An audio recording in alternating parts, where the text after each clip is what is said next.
वो है पर जो फिजिकल है वो नहीं आएंगे। ये हर साल होता है। This is something which happens every year in A level. People do not take it serious, and by the time when they take it serious, the system is over.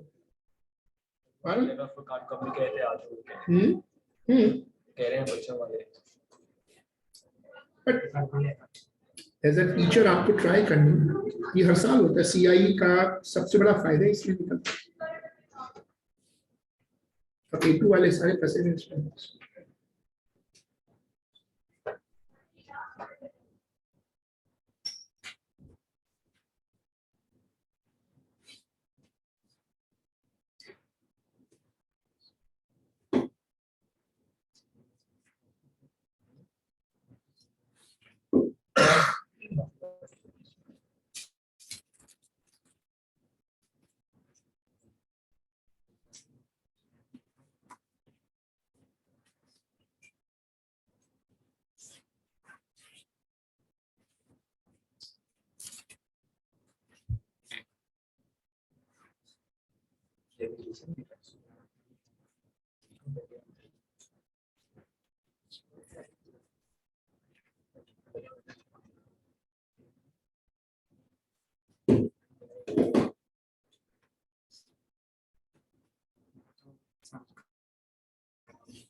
ये बहुत इंपॉर्टेंट नॉलेज होती है। ये सब एक chapter नहीं है, दो है। पुराने कोर्स में पिछले साल तक इनको कहा जाता था कि ये दो चैप्टर है। अभी भी तुम रीड एंड राइट लोगे उसमें ये दो चैप्टर्स हैं, लेकिन अब इन्होंने उसको इस साल मर्ज करके सिंगल चैप्टर बना दिया है। सवाल तो इससे दोनों से मिलकर एक आता है। ये टॉपिक जो है फिजिकल क्वांटिटीज एंड मेजरमेंट हमारे सिलेबस का एक तरह से पहला टॉपिक है, या पेयर ऑफ टॉपिक समझ लो।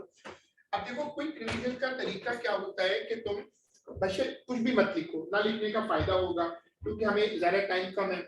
और ये मेरी वीडियोस जो है मेरे चैनल पर भी है, इसमें ऑडियो के साथ भी है, विदाउट ऑडियो भी है। विदाउट ऑडियो का अपना एक फ्लेवर होता है कि आपने पढ़ा हुआ है, आप उसको जल्दी रिवाइज करना चाहते हैं, तो मैंने इस वीडियो को इसी तरह की फाइलों को 10-10 मिनट की वीडियो बना के डाला है। मकसद ये होता है कि थ्योरी जो है ना वो 30% से ज्यादा टाइम ना ले। जितना टाइम आप स्पेयर करते हैं, आप कहते हैं मैं 1 घंटा फिजिक्स पढ़ सकता हूँ, तो वो 1 घंटे में से मेजॉरिटी टाइम पास पेपर को जाना चाहिए। हम पहले जो है सिलेबस में फिजिकल क्वांटिटीज का एक कंटेंट रखते हैं। फिजिकल क्वांटिटीज में physical quantities including estimation, SI based unit, Avogadro जो जिक्र आता है वो A2 का है, और स्केलर्स एंड वेक्टर्स ये मेन टॉपिक्स हैं। सबसे पहले कॉन्सेप्ट बनाओ कि क्वांटिटीज दो तरह की होती हैं। क्वांटिटीज दो तरह की होती हैं। डिवीजन कैसे करते हैं लेवल में कि मैं कॉन्सेप्ट आपको बताता जाता हूं, आप उसको ब्रेन में रिकॉल करते जाओ। मैं आपसे पूछूंगा, जैसे मेरा स्टाइल है पूछने का, कि दुनिया का माना हुआ तरीका है रिवीजन का कि आप रिकॉल के लिए उसको बार-बार कॉल करते हैं ताकि वो आपको पक्का हो जाए। दो तरह की क्वांटिटीज हैं। These are the fundamental quantities, वो क्वांटिटीज जिन्होंने फिजिक्स को शुरू किया था एज अ साइंस, उनको हम क्या कहते हैं? and how many base quantities? 7. वो क्वांटिटीज जो बेस क्वांटिटीज से बनी उनको कहते हैं डिराइव्ड क्वांटिटीज। 7 बेस क्वांटिटीज है और डिराइव्ड क्वांटिटीज को तो गिन नहीं सकते, वो तो बनती जाएंगी। जैसे एक लैंग्वेज में जो अल्फाबेट्स होते हैं वो फिक्स होते हैं, लेकिन what about words and sentences, वो तो अनलिमिटेड होते हैं। तो अल्फाबेट्स क्या हुए? Base quantities. और सेंटेंसेस और वर्ड्स क्या हुए? अब उसके बाद याद रखिएगा जो बेसिक बन गया वो इनसे बना। 7 बेस क्वांटिटी, 7 में से हमें चाहिए इन आखिर के 2 को हटा दे, मास, टाइम, लेंथ, करंट, और 5 क्वांटिटीज हैं जो एएस को रूल करती हैं और तुम इन्हीं 5 क्वांटिटीज से पूरा एएस रन कर सकते हो। उसके बाद प्रीफिक्सेस क्या होते हैं? किसी क्वांटिटी को छोटा करना हो या बड़ा करना हो तो यूनिट से पहले प्रीफिक्स लगाते हैं। किलोमीटर, किलो क्या है? Kilo is a prefix. Kilo कहीं भी लगेगा 1000 कर देगा ऊपर।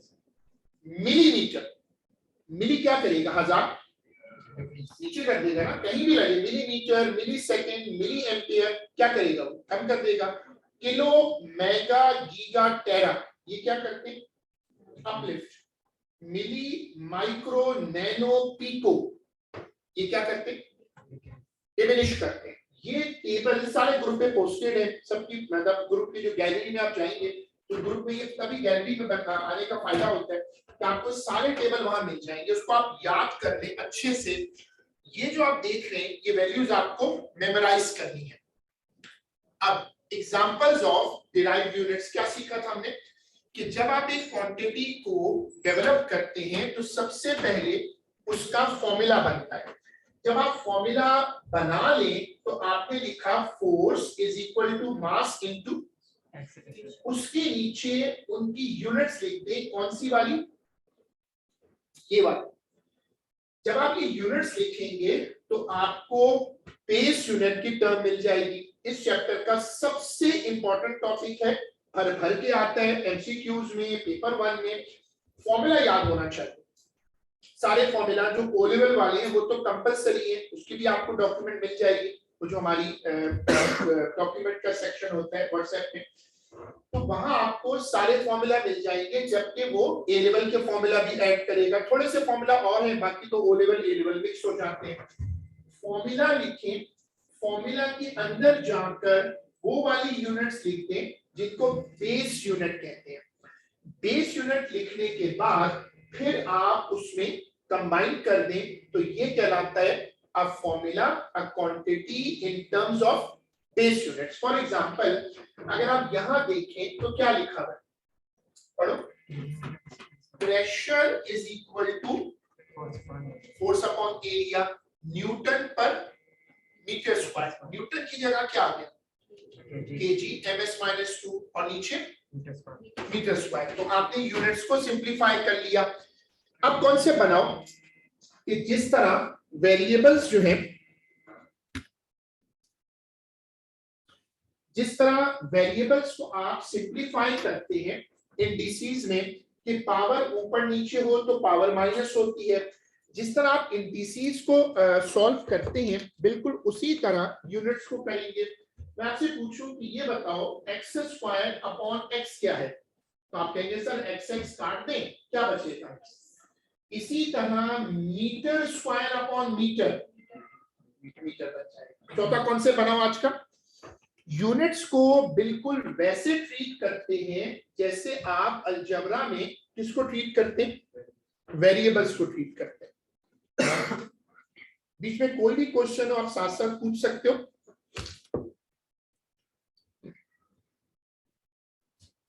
आप जरा ये देखिए, बताओ डायमेंशन क्या है? जो लोग शुरू से आ रहे हैं हमारे पास, व्हाट इज डायमेंशन?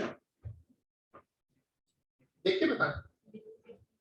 ये तो पढ़ना नहीं है, कॉन्सेप्ट देख के बताना। बहुत सारी क्वांटिटीज डिस्गाइज हो जाती हैं, तो कोई क्वांटिटी डिस्गाइज हो जाए तो उसका यूनिट ये बताता है कि वो नेचर में क्या है। लेंथ का यूनिट क्या है? मीटर। डिस्टेंस का मीटर, डिस्प्लेसमेंट का, हाइट, विड्थ, सब मीटर। इसका मतलब ये सब में कॉमन डायमेंशन क्या है? अब ये कहां से पता चलेगा कौन सी डायमेंशन है? वो जो 7 क्वांटिटीज तुमने याद की हैं, इनको एसआई क्वांटिटी कहते हैं, वो तय कर देती हैं। बहुत सारी क्वांटिटीज का यूनिट सेकंड होता है, इसका मतलब उनकी डायमेंशन क्या है? अब कॉन्सेप्ट बनाओ। Dimension is the link between a physical quantity and the base quantity.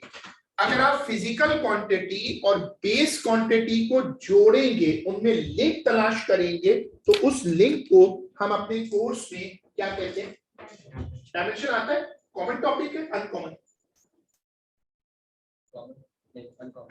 Real. 10 साल में कोई एक सवाल आपको नजर आएगा, नए पेपरों में बिल्कुल बेचारा नेग्लेक्ट हो गया। आगे आ जाओ। अब बताओ व्हाट इज एस्टिमेशन? क्या होता है एस्टिमेशन? फिजिक्स में कुछ क्वांटिटीज के बारे में हम एक स्मार्ट गेस डेवलप करते हैं। यहां से उस दीवार तक कितना डिस्टेंस है, मेजर नहीं कर सकता, टाइम नहीं है, स्पेस नहीं है, बीच में चेयर रखी हुई है, तो अब मैं मेजर नहीं कर सकता, तो मैं वहां पर क्या करूंगा? एस्टिमेशन करूंगा। एस्टिमेशन कैसे करते? कोई फॉर्मूला मेरे हाथ लग जाए। How we find the volume of a head? Head is a sphere. Formula for the volume of sphere? 4/3 m3. How we find the volume of room? We can measure it, but it's always difficult. We can think about a big cube and we can assume some dimensions, values, and we can multiply length into breadth into height. What's a famous formula to calculate the amount of heat supplied to a system? What's the formula? O-level physics. To find the heat supplied to a system, Q is equal to mc delta theta. इसका मतलब estimation करने का पहला तरीका क्या है? कोई suitable formula, दूसरा कोई सूटेबल कंपैरिजन। कुछ सूटेबल कंपैरिजन अगर ये पता है, कुछ लोगों को देखा हमारे घरों में चीज साइज कैसे मेजर करते हैं, आपने भी कभी देखा हो? ये क्या तरीका है? ये इंच के बराबर आ जाता है तकरीबन या उससे थोड़ा बड़ा होता है। इसको कहते हैं हम आम लैंग्वेज में, हम कहते हैं फिजिक्स में कि ये क्या है? Estimation. So estimation is not a substitute of actual measurement, it's a quick way of measurement. Mass of a hydrogen atom, छोटा सा नंबर लिखा हुआ है। अब ये कहां से आया? कैसे किया होगा? बच्चे ने कहां से लिखा है? क्या ये कांस्टेंट पेपर में गिवन होते हैं? कोई कांस्टेंट का पेज होता है? कांस्टेंट का पेज होता है। Very good. What is the speed of light? आपको याद भी होगा, 3 into 10 पावर 7 नहीं, 3 into 10 to the power 8. What is the speed of sound? बताओ शाबाश। 300। बिल्कुल रिलैक्स होकर बोले, कोई खतरा नहीं। 330 मीटर पर सेकंड। कहां से आई ये? मेमोरी है, कांस्टेंट है। What is the value of small g? 9.8 या 10 कर लो, चलो। How we make estimation? The first method says suitable formula, second method says compare, third method says it is a constant. You remember it? What is the conversion of ATM pressure into millimeter of mercury? 760 होता है ना, कहां से आया number? It's a कितने तरीके होगा estimation की? Formula, comparison. What is the mass of an apple? Is technically no way, but when you go to a market with your parents or maybe yourself, you says 1 kilo apple दे दो। 1 kilo में कितने Apple आते हैं? 2, 3, बहुत हो गए छोटे वाले। अगर 1 किलो में 4 एप्पल है, किलो का मतलब 1000 ग्राम, तो एक एप्पल कितने का? 250 gram. This is called comparison. तो अब तुम्हें मेरी बात थोड़ी सी समझ में आ गई होगी। कि ये बेसिकली एस्टिमेशन के 3 या 4 मेन तरीके हैं। डिटेल नोट्स आपको वहीं मिलेंगे। चलो आज हम रेगुलर क्लास में भी इसको डिस्कस कर रहे थे। वेरी इंपॉर्टेंट शीट, कहते हैं कि one of the most important sheet है हमारी एएस में। 2 ऐसे टॉपिक्स हैं जो हर साल आते हैं, उनमें से एक टॉपिक क्या है, दूसरा बताओ ना। वहां हर साल बैठता है वो टॉपिक, ना ही तो लोग हैरान होते हुआ ग्राफ तो टॉपिक का नाम नहीं है, वो तो काइनेमेटिक्स तो चैप्टर का है, topic terminal velocity. Terminal velocity हर साल आता है, परमानेंट टॉपिक समझ लो। अच्छा अब बताओ वेक्टर एनालिसिस। वेक्टर्स का एडिशन होता है, वेक्टर्स का सब्ट्रैक्शन होता है, और वेक्टर्स के केस में इक्विलिब्रियम की फर्दर 2 टाइप्स हैं। रेजोल्यूशन मेथड लगा दो और ट्रायंगल मेथड क्या था, अभी जिक्र होगा इसका आगे। अभी हम जो चैप्टर कर रहे हैं उसमें जिक्र आएगा। एडिशन ऑफ वेक्टर, उसके 3 तरीके पढ़ाए थे। कौन से? Parallelogram method, head to tail, और तीसरा रेजोल्यूशन। जरा क्विकली रिकॉल करना। एक वेक्टर ये है, एक वेक्टर ये है, ये मैंने हेड टू टेल किया है, और अगर मैं इसको यहां जोड़ देता हूं तो ये बन गया C. Right, a plus b is equal to, ये कौन सा मेथड? ये हेड टू टेल है। अब अगर एक वेक्टर ऐसे बना हुआ है और आप उसको यहां एंगल देते हैं थीटा, और ये है v, तो ये क्या होगा?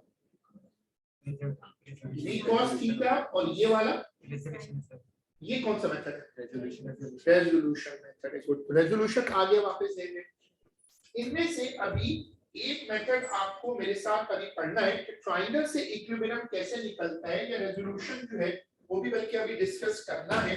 इक्विलिब्रियम वो एक ऐसा टॉपिक है कि वो भी हर साल बैठता है। अब जरा बोर्ड पे देखें, ये 2 वेक्टर्स क्या हो रहे हैं? 2 वेक्टर्स क्या हो रहे हैं? ऐड हो रहे हैं। और ये 2 vectors head to tail add होगा, और टेल टू टेल। और यहां देखो ये कौन सा मेथड है? पैरेलल। क्विक रिकॉल हो गया। वेक्टर्स के सवाल 2 मेन कैटेगरीज में होते हैं। वेक्टर्स की जो क्वेश्चंस हैं वो 2 मेन हेडिंग्स में आते हैं। कौन सी मेन हेडिंग्स हैं?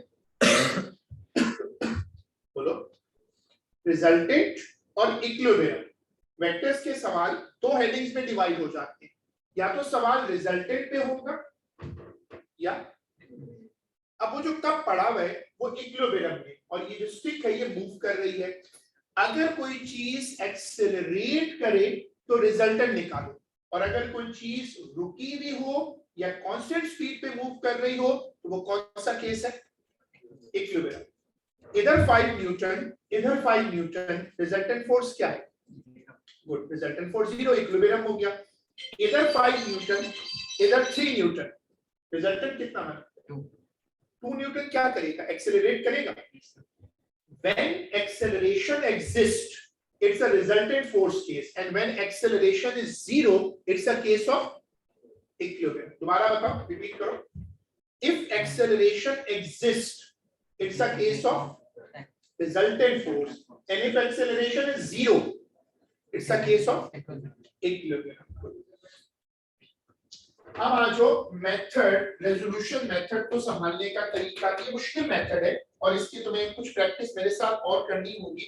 मैं कोशिश करूंगा कि इन 2 टॉपिक्स को, इसमें एक टॉपिक ये है और एक टॉपिक है वो जो अनसर्टेनिटी वाला, उसको हमें जरूर टाइम देना चाहिए। यहाँ नहीं तो ऑनलाइन में कुछ सोल्यूशन निकालें, क्योंकि ये 2 टॉपिक्स हैं जो आप स्पेशल फेवर मांगने होते हैं। स्टेप 1 क्या है? सारे वेक्टर्स जो इंक्लाइंड है उनको रिजॉल्व कर दो। स्टेप 2, एक्स और वाई के कंपोनेंट्स को सेपरेटली ऐड करो। अब तुम अगर यहां आ जाओ तो तुम्हें यहां से याद आएगा कि मैंने क्या कॉन्सेप्ट बताया था कि x कैसे निकलता है? x कैसे निकलता है? इधर 5, इधर 3, व्हाट इज द रिजल्टेंट? 2 आ गया। और y एक्सिस का रिजल्टेंट कैसे निकलता है? आप माइनस डाल और फिर ये क्या दिखाया है, ये क्या किया, रिजॉल्व। रिजॉल्व कैसे करते हैं, जहां एंगल होता है वहां पर कॉस लिखते हैं और जहां एंगल नहीं होता वहां साइन लिखते हैं। क्या है, पाइथागोरस थ्योरम है ना। पाइथागोरस थ्योरम कैसे लगेगा, क्या निकलेगा, व्हाट इज आर, रिजल्टेंट। जब हम एंगल्स को निकाल लेते हैं तो एक इंपॉर्टेंट थ्योरी है प्लस माइनस की, कि फर्स्ट क्वाड्रेंट में दोनों एक्स और वाई क्या होते हैं, और सेकंड क्वाड्रेंट में 180 माइनस थीटा, थर्ड क्वाड्रेंट में 180 और अब आप यहां देखो, ये फॉर्मूला क्या निकालने जा रहे हैं, हर वेक्टर की दो चीजें होती हैं, एक मैग्नीट्यूड और एक डायरेक्शन। जब दरवाजे पे लिखा होता है पुश या पुल, तो ये क्या बता रहा हूं, direction. 5 Newton on the door, ये मैग्नीट्यूड है। चलो अब ये टॉपिक्स हैं जो कि स्टडी में आते हैं मेजरमेंट। इसको एक बार अपने सामने विजुअली स्क्रॉल कर लो।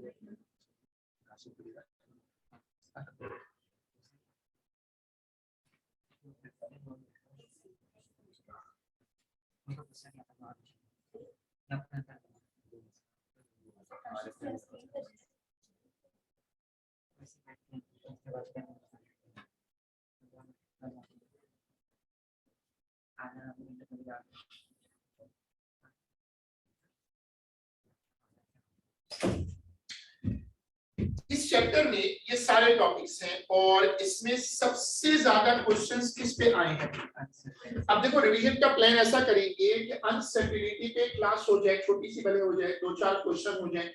अनसर्टेनिटी चैलेंजिंग टॉपिक है और इसमें सबसे ज्यादा मसले होते हैं। Let's start this section which is important features of a measuring instrument. हमने कुछ टॉपिक इसमें ओ लेवल में पढ़े हुए हैं और कुछ एएस में आके पढ़े।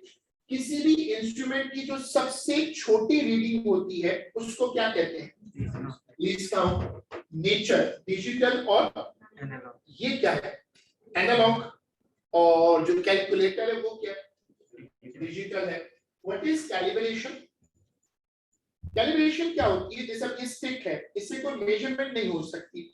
अगर मैं इस पे निशान लगाऊं, डिविजन लगाऊं और उस पे 0 1 2 3 4 6 लिख दूं तो इसको फिजिक्स क्या कहेगी, कैलिब्रेशन। और ये व्हाट इज जीरो एरर, वो मीटर 0 पे ना होगा, मीटर 0 पे आना चाहिए। अगर जीरो एरर नहीं है तो तुम गाड़ी खड़ी कर दो तो गाड़ी का स्पीडोमीटर क्या कहेगा, अगर वो ठीक है। और अगर उसमें एरर है तो 0 पे नहीं होगा वो।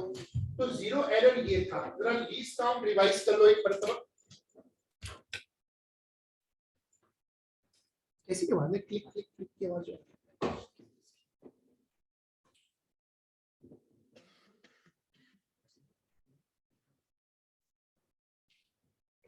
अब जरा देखो, metre rule 1 millimetre, vernier calliper 0.1, accuracy बढ़ती जा रही है, लीस्ट काउंट कम होता जा रहा है।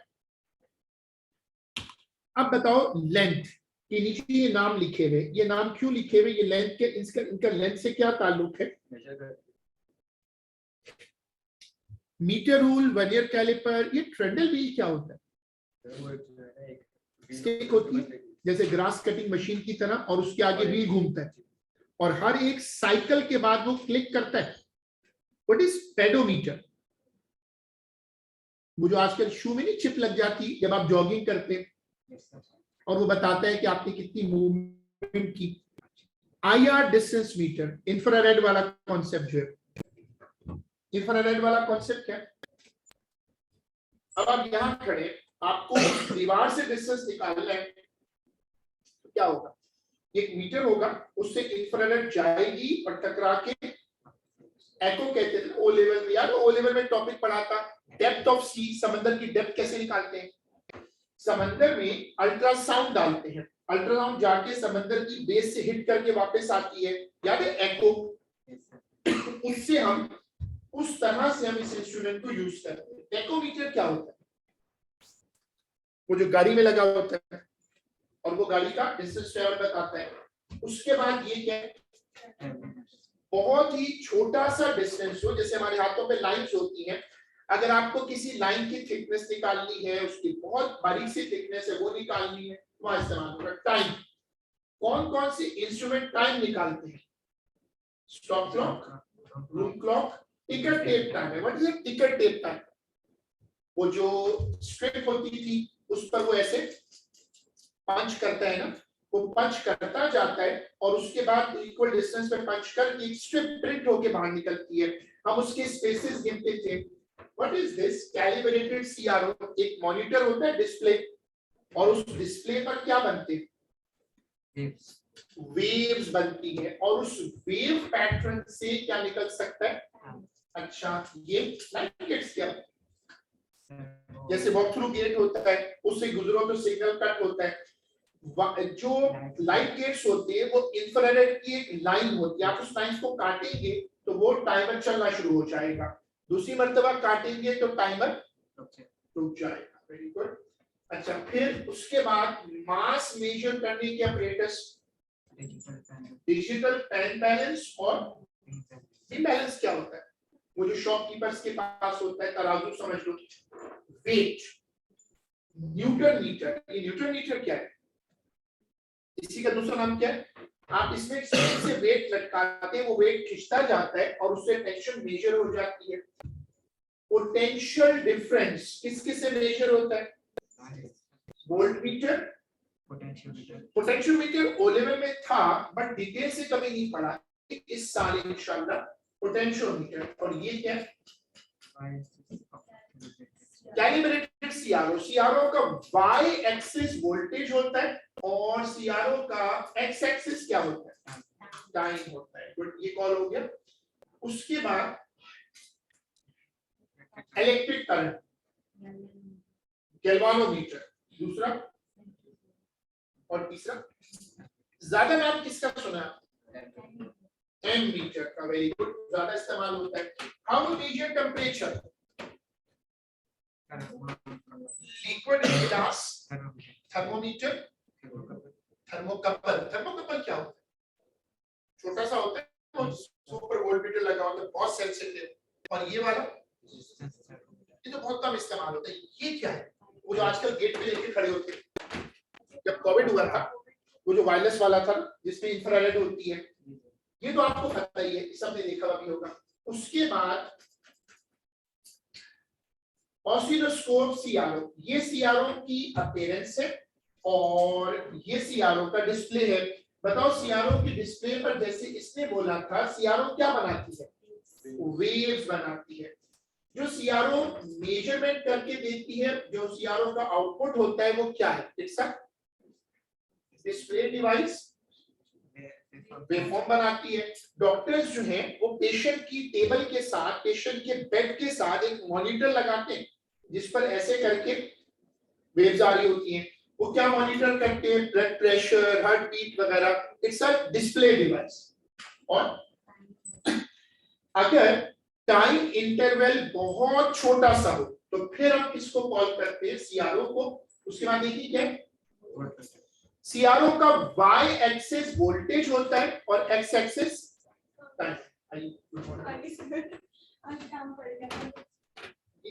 जबकि 2 बजे का टाइम किस बच्चे ने रेफर किया था, आपको याद है? बच्चे यस, ग्रेट। अब क्या क्लास रिकॉर्ड अभी रिकॉर्ड हो रही है, छोड़ दो, मैं रिकॉर्ड के बाद बात करता हूं। कितने अफसोस की बात है। चलो भाई, अब आ जाओ अगले कॉन्सेप्ट पर। What is a random error? जैसे एक बच्चा भी लेट आया है क्लास में 40 मिनट 50 मिनट का, वो एरर जो अमाउंट में बदल जाए, कुछ भी नंबर आ सकता हो, उस एरर को क्या कहते हैं? रिपीट करो कॉन्सेप्ट। वो एरर जो फ्लक्चुएट करता हो, वो एरर जो फ्लक्चुएट करे, जैसे तुम जिसको आम जुबान में कहते हो सिली मिस्टेक्स, तो कुछ भी हो सकती है, यूनिट कन्वर्जन की गलती हो जाए, फॉर्मूला गलत लग जाए, वो एरर जो अमाउंट में फ्लक्चुएट करे, 100 टाइम भी बढ़ सकता हो, 2 टाइम भी बढ़ सकता हो। जैसे कोई बच्चा लेट आए तो कितना भी लेट आ सकता है, जैसे एक और बच्चा भी शायद आ जाए छठे आखिरी 5 मिनट। रैंडम एरर दिखता कैसे है? जो लाइन होती है उसके ऊपर नीचे क्रॉस होते हैं। ओ लेवल मैथ्स में क्या हमने स्कैटर डायग्राम पढ़ी थी इस तरह? हाई डिग्री ऑफ स्कैटर का मतलब है greater amount of random error की एग्जांपल्स। वो कॉन्सेप्ट बनाना के लिए एग्जांपल ले रहा हूं, वरना कॉन्सेप्ट ज्यादा इंपॉर्टेंट है कि अगर कोई एरर फिक्स है। अब मेरे पास एक दो बच्चे हैं जो एग्जैक्टली 5 मिनट लेट आते हैं हमेशा, वो सिस्टमैटिक है। एक बच्चा 5 मिनट लेट आए, दूसरा 10 मिनट लेट आए, अगले दिन वो आए तो 20 मिनट लगते, उसका दिन आए ना, तो ये कौन सा एरर है? गुड। अब जरा देखो सिस्टमैटिक एरर, वो एरर जो तुम्हें पता हो तुम्हारी घड़ी 5 मिनट आगे है, 5 मिनट ही आगे रहे, उसको क्या कहते हैं? सिस्टमैटिक एरर कैसे दिखता है? इंटरसेप्ट। सिस्टमैटिक एरर कैसे दिखता है?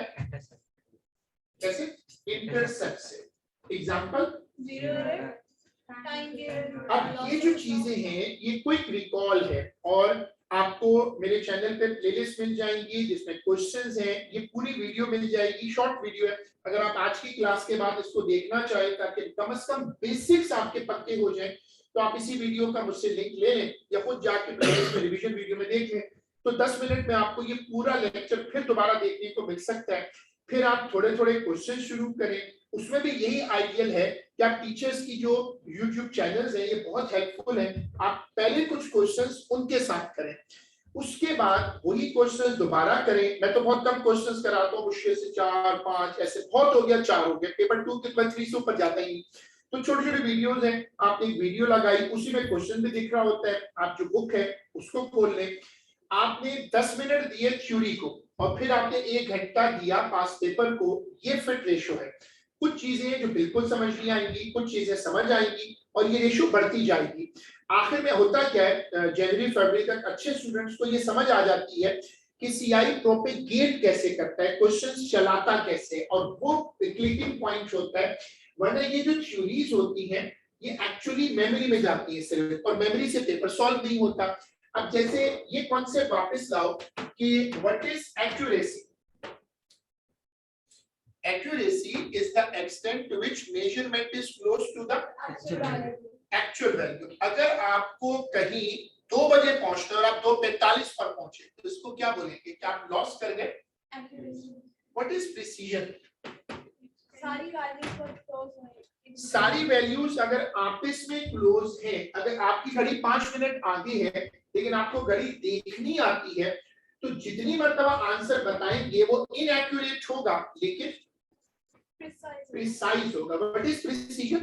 The values are close to each other. What is accuracy? The value is close to The average value is close to the actual value. Chapter का मेन टॉपिक यही, इन दोनों chapters का यही सबसे मुश्किल टॉपिक है। Uncertainty is the most important topic and most challenging. और अगर मैं रिलेटिव वेलोसिटी को ना लूं, क्योंकि वो आते ही नहीं, ये तो हर साल ही बैठा होता है। रिलेटिव वेलोसिटी सबसे मुश्किल टॉपिक है, मैंने उसको रिवीजन में नहीं रखा क्योंकि उसकी रिवीजन में कुछ है ही नहीं, वो समझ तो बगैर क्वेश्चंस के समझ नहीं आता। अब मुझे बताओ what is uncertainty. Uncertainty is a known error on either side of your answer. जब हम मार्किंग स्कीम देखते हैं तो वहां इसकी सबसे अच्छी एग्जांपल समझ आती है। मार्किंग स्कीम में एग्जामिनर लिखता है कि जी n is equal to 30 plus minus 1। क्या मतलब प्लस माइनस? 1 ऊपर भी जा सकता है और 1 नीचे भी जा सकता है। ये जो 1 है इसको हम क्या कहते हैं?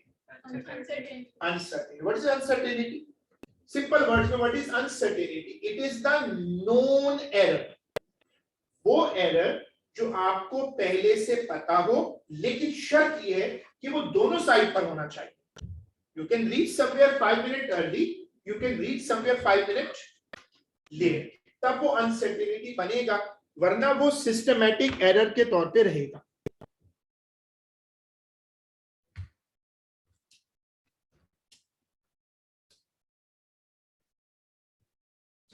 अब जरा पॉइंट फिक्स करो, बड़ा इंपॉर्टेंट पॉइंट था यार। Uncertainty is always given to correct to one significant figure. Uncertainty के अलजबरा में क्या सिखाया था? cannot be subtracted, cannot be subtracted, cannot be raised to a power, cannot be subjected to a unit. Unit conversion ना करें, इनको कभी minus ना करें, इन पर पावर ना दें। और अब जरा देखें, जब एग्जामिनर लिखता है मार्किंग स्कीम में 20 प्लस माइनस 1, तो ये क्या है? 1 इज द अनसर्टेनिटी। अनसर्टेनिटी की कितनी टाइप्स थी? 3.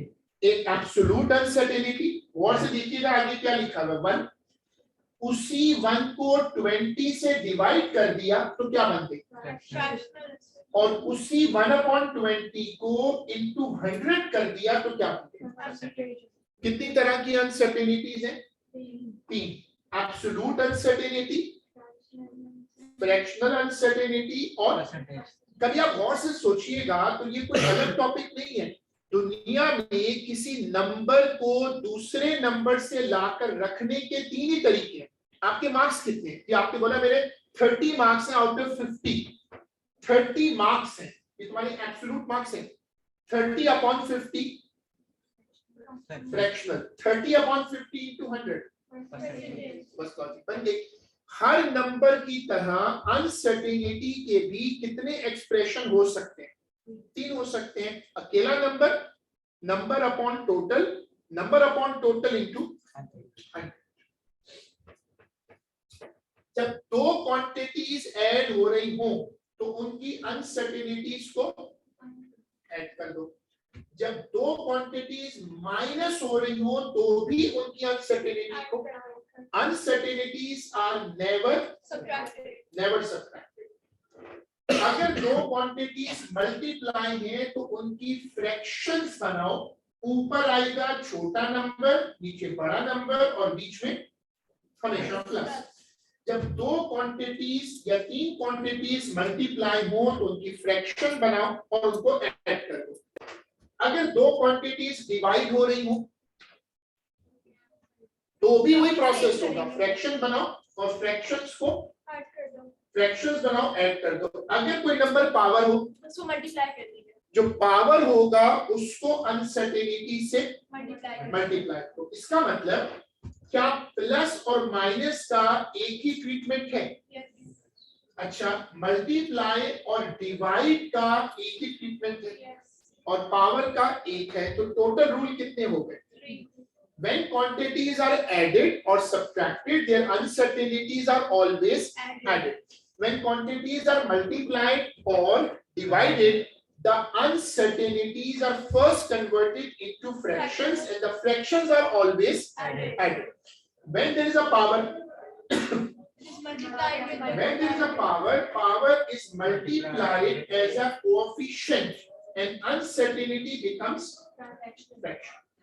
What is calibration? मैंने भी समझाया था। जब आप एक ग्राफ पेपर निकालते हो तो सबसे पहले उस ग्राफ पेपर पे एक्स और वाई एक्सिस ड्रॉ करते हो, फिर आप उसमें नंबर डालते हो ताकि आप स्केल बना लो। किसी चीज पर नंबर डालना, ये क्या है? कैलिब्रेशन। अब 2 तरह की कैलिब्रेशंस हैं, एक वो जिस पे रेशो लग जाए और दूसरी वो जिस पर अगर एक बुक 20 रुपीस की है तो 2 बुक्स 40 की हुई, इसको फिजिक्स क्या कहती है? और अगर एक बुक 20 की है, दूसरी बुक पर वो डिस्काउंट दे दे तो वो 40 की नहीं होगी, दोनों मिलाकर ये क्या है? गाड़ी का जो पेट्रोल गॉज होता है वो ऐसा कैलिब्रेट हुआ होता है कि वो आहिस्ता आहिस्ता नीचे आता है, लेकिन यूनिफॉर्मली नीचे नहीं आता। जब पेट्रोल खत्म होने वाला होता है तो वो तेज चलता है, जब वो दिखाता है 0 तो क्या उस वक्त पेट्रोल 0 होता है? होने वाला होता है, लेकिन 0 नहीं होता। इसको हम फिजिक्स में क्या कहते हैं? Non linear. जिस कैलिब्रेशन पे रेशो लग जाए वो लीनियर है। रेशो का मतलब ये है ना, लीनियर है। और जिस कैलिब्रेशन पे रेशो ना लगे, this is the quick revision of the chapter. अब मैं आपको तरीका समझा देता हूं दोबारा से। This is the way to remember it, कि हमने एक क्विक रिवीजन कर ली। ये मटेरियल मौजूद है, तभी मैंने कुछ कॉपी नहीं करवाया, और आपको